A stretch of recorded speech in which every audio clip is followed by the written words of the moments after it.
Well, it is Spielberg.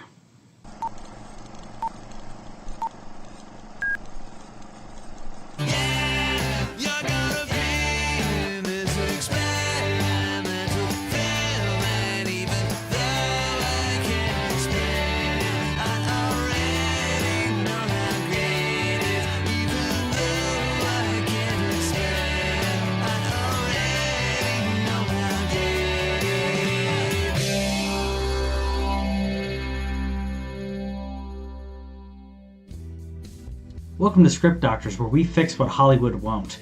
We have a very special movie this week, the BFG. No, not that one. The BFG. One of the Roald Dahl's classic, beloved books. I would say somewhat classic and beloved. That's just me personally. I think that this is one of, it's maybe a beloved book to some people, but to me, it's not quite up there with some of Dahl's other works. In this case, we have a whimsical story about an orphan named Sophie who befriends a lovable giant, and they befriend each other. And it's great. It's a fantastic kids movie, and I really don't have a lot to critique on it overall, other than length of time. I think it should probably be cut about 20 minutes or so. There's some scenes that just kind of drone on, cut a little bit of each of those scenes, and it would have been a better movie. Overall, I think that this is just great. It actually written by Melissa Matheson, who also wrote E.T. and Black Stallion, Indian in the Cupboard. So it has a lot of heart to it. A lot of her heart came into this movie. Roald Dahl's weird, slightly disturbing, slightly inappropriate humor is in there, but personally I don't think there was enough of it. Spielberg, I think, softened a lot of it, but it didn't hurt the film. So overall, go see this movie, especially if you have kids or if you're a big kid at heart. We're going to go into spoilers now, so get out. If you don't want to hear spoilers, get out now. Warning you. Okay, so spoilers.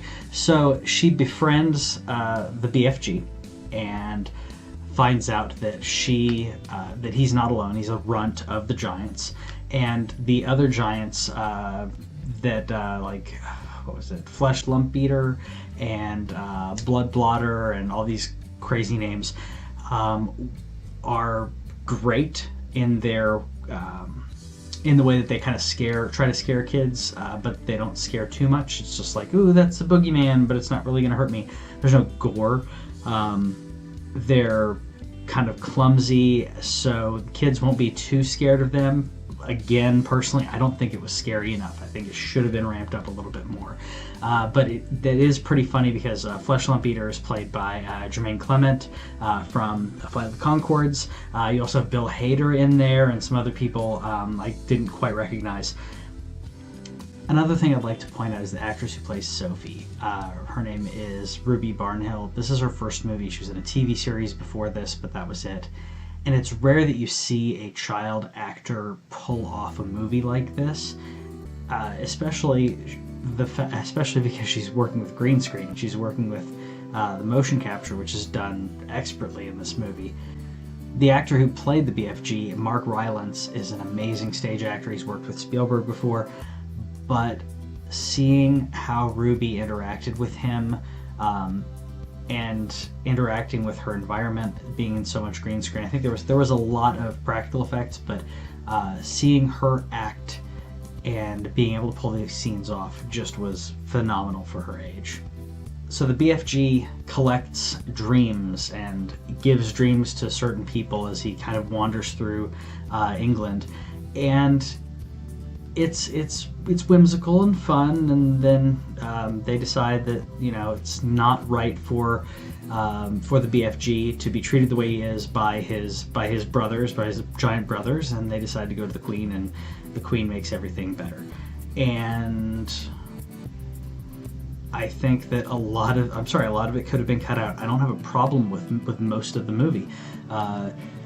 This is the part where I'd usually start doctoring out and saying what I would change, and I think for the most part, it's really well done in what it's doing. I don't want to do a disservice to Roald Dahl or Melissa Matheson in what they did in this movie. The only thing that I personally would say in editing would be to trim down some of the scenes.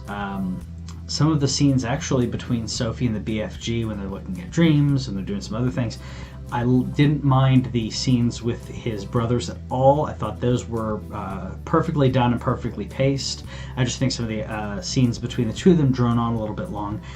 It also droned on a little bit long of her getting to the Queen understanding that giants exist, the giants are friends, let's have breakfast with the giant, and all of that droned on, so by the time the actual climax of them getting rid of the larger giants and exiling them, by the time that got there, it didn't matter to me. I didn't think it didn't have quite the right impact personally. I think if they had trimmed out those certain moments, it would have kept the pace going. But even then, that's me as an adult watching the movie going, okay, it's a little droning on a little long. I don't know how kids would react to this. Some of the kids in the theater that we were at had problems with these long stints of time. You can kind of hear them starting to rustle and starting to talk to their parents, which don't do that. But it's a great film. Go see it with your kids. Go see it with your loved ones. If you're a big kid at heart, I think you'll enjoy it. And it's just a pleasure seeing some of these movies. There are so many movies that come out nowadays that just don't have that heart, and I felt like this movie really had the heart. And it may be just me looking into it, but I really felt like Spielberg was kind of that the BFG was kind of an analog for Spielberg, and this older man who's giving these dreams, these stories to children, and in a society of his other directors that don't understand children, don't appreciate them that much. That maybe was completely me, but watch it for me.